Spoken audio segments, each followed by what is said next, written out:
Happy morning, காலை வணக்கம். இன்றைக்கான நியூஸ் பேப்பர்ஸில் கரண்ட் அஃபேர்ஸ் ஓரியன்டாக நமக்கு என்னென்ன நியூஸஸ்லாம் இருக்குது அப்படின்றத ஒன் பை ஒன்னாக குத்துரு பண்ணிடலாம். முழுமையாக பாருங்கள், ஸ்கிப் பண்ணாமல் கேளுங்க. வாங்க முதல் கரண்ட் அஃபேர்ஸை பார்த்தலாம்.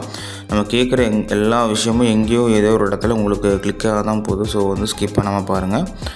முதல் கரண்ட் அஃபேர்ஸோட ஹெட்லைன்ஸே பார்த்தீங்க அப்படின்னா, இலங்கையின் 9வது புதிய அதிபராக பதவியேற்றார் அனுராக் குமார் திசாநாயக்க.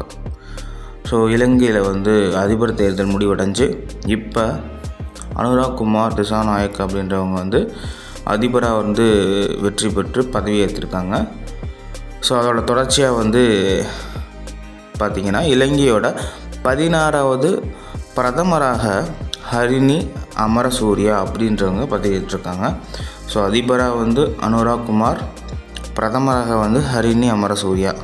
அவங்க 9th, இவங்க 16th. இந்த மாதிரி கரண்ட் அஃபேர்ஸ் எல்லாம் ரிஃப்ளெக்ட் ஆகிறதுக்கு நிறையா சான்சஸ் இருக்குது. நல்லா கோத்ரூ பண்ணிக்கோங்க. அடுத்த கரண்ட் அஃபேர்ஸ் பார்த்தோம்னா, மிஸ் யூனிவர்ஸ் இந்தியா 2024 ரியா சிங்காவுக்கு மகுடம். இதான் ஹெட்லைன்ஸு. ராஜஸ்தான் மாநிலம் ஜெய்ப்பூரில் மிஸ் யூனிவர்ஸ் இந்தியா 2024 இறுதிப் போட்டி நடைபெற்றுச்சு. அந்த இறுதிப் போட்டியில் குஜராத்தை சேர்ந்த ரியா சிங்கா அப்படின்றவங்க மகுடம் பெற்றிருக்காங்க. அவங்களுக்கு 18 வயது. அடுத்த கரண்ட் அஃபேர்ஸ் பார்த்தோம்னா, சிறந்த கைத்தறி நெசவாளர் மற்றும் வடிவமைப்பாளருக்கான விருது. இதான் ஹெட்லைன்ஸு.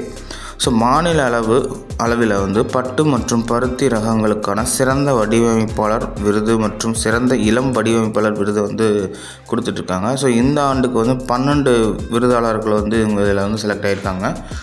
சிறந்த நெசவாளர்களுக்கான விருதில் முதலிடத்தை பெற்றிருக்காங்க சந்திரசேகர் அப்படின்றவர். 2ஆம் இடம் MT குமார். 3ஆம் இடம் புகழேந்தி.